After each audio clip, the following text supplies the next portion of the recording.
नमस्कार, Ira's recipe मध्ये आपले स्वागत आहे। आज आपण बनवणार आहे अंडा व बेसनची भाजी, जे बनवायला पण खूप सोपी आहे आणि चवीला पण खूप मस्त लागते। ही नवीन प्रकारची रेसिपी आहे, तुम्हाला नक्कीच आवडेल। व्हिडिओ आवडला असेल तर व्हिडिओला लाईक, शेअर, कमेंट, सबस्क्राइब करायला विसरू नका। चला तर मग वेळ न घालवता रेसिपीला सुरुवात करूया। अंडा व बेसनची भाजी बनवण्यासाठी मी 6 अंडे घेतलेत, ते असे फोडून घेतलेत। आता याला चमचनी छान मिक्स करून घेऊया। हे अंड्यामधलं पिवळं असतं ना, ते छान फोडून घ्यायचंय आपल्याला आणि मिक्स करून घ्यायचंय।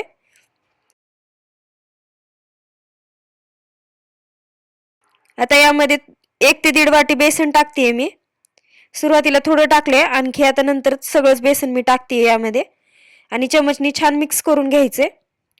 तुम्ही जर आधी बेसन घेतलं, बेसन पाण्यामध्ये मिक्स करून घेतलं आणि वरतून अंडे फोडून टाकले तरी चालतील, पाणी जास्त वापरू नका। यामध्ये अगदी थोडंसं पाणी टाकलंय मी आणि याला छान असं मिक्स करून घेतेय। याच्या गुठळ्या मोडून घेतेय।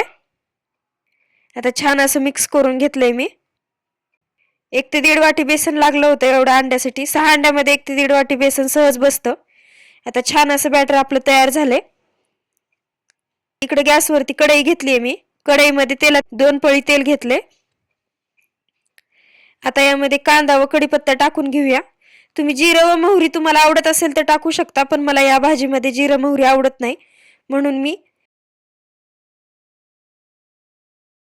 कांदा आणि कढीपत्ता टाकलाय डायरेक्ट तेलामध्ये।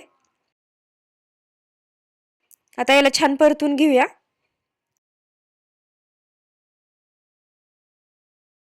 आता लगेचच यामध्ये आपल्याला हिरवी मिरची टाकून घ्यायचे आणि एक मीडियम साईजचा टोमॅटो।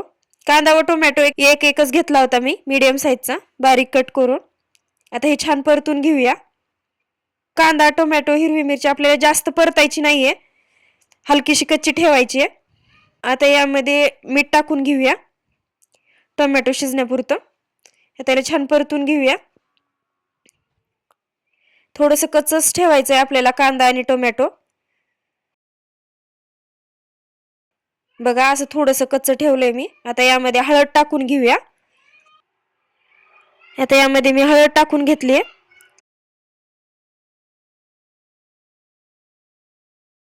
आता यामध्ये बेसन टाकून घेऊया।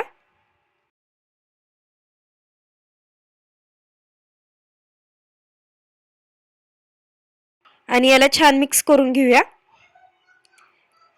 याला मस्त असं मिक्स करून घेऊया। कंटिन्यू फिरवत मिक्स करायचंय आपल्याला आणि यामध्ये आता अजिबात पाणी वगैरे टाकायचं नाही। याच बॅटरला शिजवून घ्यायचंय छान असं। गॅस बारीक करायचंय, बारीक गॅसवरती हे कंटिन्यू फिरवत आपल्याला शिजवून घ्यायचंय। याला अजिबात आपल्याला खाली बुड लागू द्यायचं नाहीये। याला छान असं मिक्स करून घेऊया कंटिन्यूअस फिरवत। हे चिटकलेलं आपल्याला असं काढून घ्यायचंय आणि छान असं मिक्स करून घ्यायचंय। बघा छान अशी भाजी आपली तयार आहे।